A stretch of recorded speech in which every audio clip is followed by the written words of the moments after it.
Bismillahirrahmanirrahim. Assalamualaikum warahmatullahi wabarakatuh. Alhamdulillahirrahmanirrahim. Dengan Bunda Asya pada pembelajaran mata pelajaran ilmu pengetahuan sosial pada hari Kamis 1 April 2021. Baik Ananda, Soleh dan Soleha, Bunda ingatkan kembali sebelum kita mulai pelajaran jangan lupa untuk berdoa supaya kita senantiasa diberikan kemudahan dan segala kegiatan kita mendapat keberkahan dan ridho Allah Subhanahu wa taala. Baik Anandaku, kita lanjutkan pelajaran kita hari ini. Silakan dibuka bukunya pada halaman 87. Masyarakat Indonesia pada masa praaksara ditinjau dari aspek budaya. Ya, jadi peningkatan hasil budaya pada zaman praaksara itu dikelompokkan menjadi zaman batu dan zaman logam. Nah, di sini Ananda bisa lihat hasil peninggalan dari kebudayaan zaman batu dan kebudayaan zaman logam ya. Oke, yang pertama adalah zaman batu. Zaman batu itu dikelompokkan lagi menjadi 4 zaman. Yang pertama adalah zaman Paleolitikum atau zaman batu tua. Nah, di sini Paleolitikum itu berasal dari kata paleos yang berarti tua dan litikum berasal dari kata litos yang artinya batu. Zaman ini diperkirakan berlangsung kurang lebih 600.000 tahun yang lalu. Adapun hasil kebudayaan dari zaman ini terdapat kebudayaan Ngandong dan Pacitan. Nah, untuk kebudayaan yang dihasilkan dari kebudayaan Pacitan berupa kapak genggam, kapak perimbas, kapak penetak, dan flakes. Sedangkan untuk kebudayaan Ngandong berupa peralatan terbuat dari tulang-tulang hewan. Gambarnya bisa Ananda lihat di slide Bunda ya.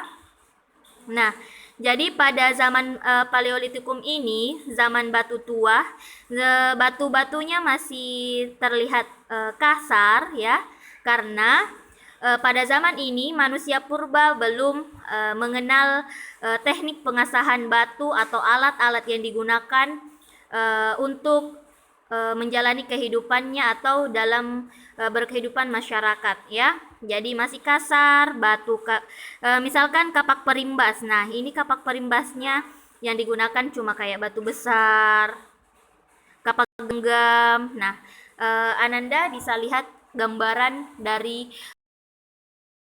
kebudi slide-nya Bunda. Ananda juga bisa langsung searching di Google ya. Oke, baik kita lanjut ke zaman batu yang kedua, zaman Mesolitikum atau zaman batu Madya. Zaman Mesolitikum diperkirakan berlangsung sekitar 10.000 tahun yang lalu. Kegiatan masyarakatnya adalah berburu dan mengumpulkan bahan makanan. Banyak manusia purba zaman ini tinggal di gua-gua yang menyerupai ceruk batu karang atau yang disebut Abris South Roch. Gua-gua ini biasanya ditemukan di pinggir pantai. Di dalam gua-gua banyak ditemukan sampah dapur. Sampah dapur ini biasa kita sebut dengan Kojokemondinger. Ya, Kojokemondinger. Ini agak susah Bunda ucapkan ya. Oke, sampah dapur ini berupa kulit kerang yang sudah membatu.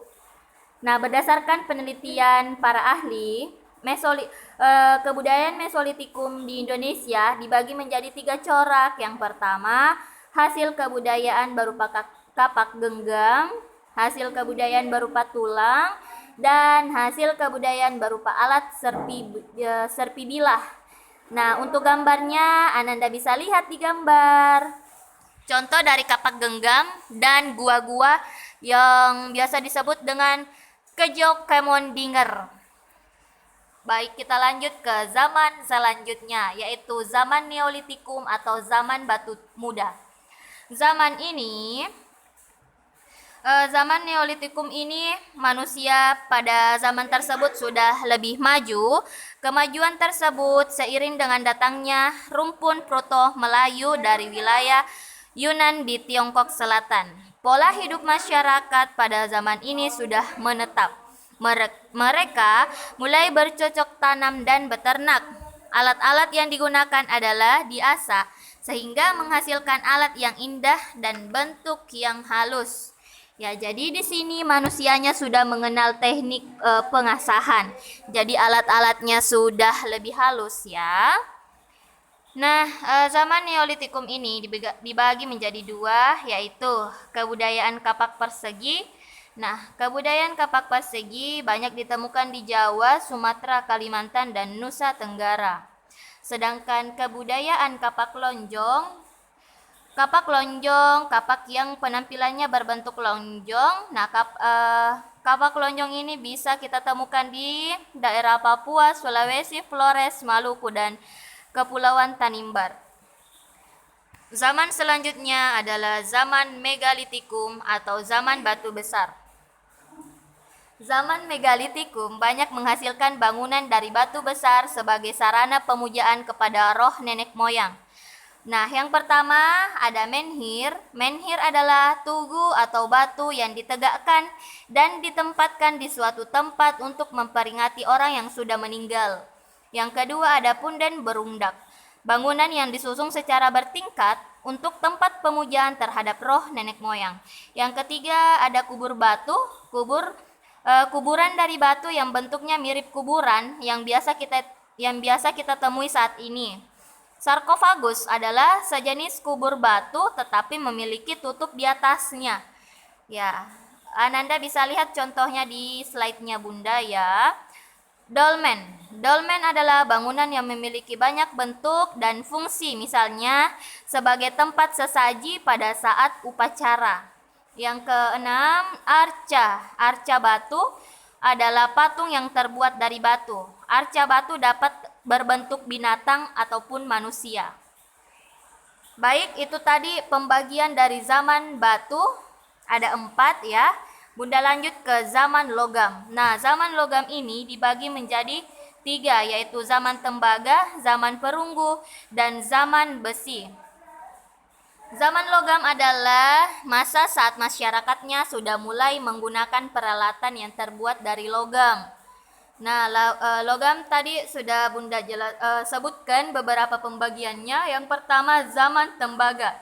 Pada zaman ini, manusia mulai menggunakan tembaga sebagai bahan pembuatan peralatan.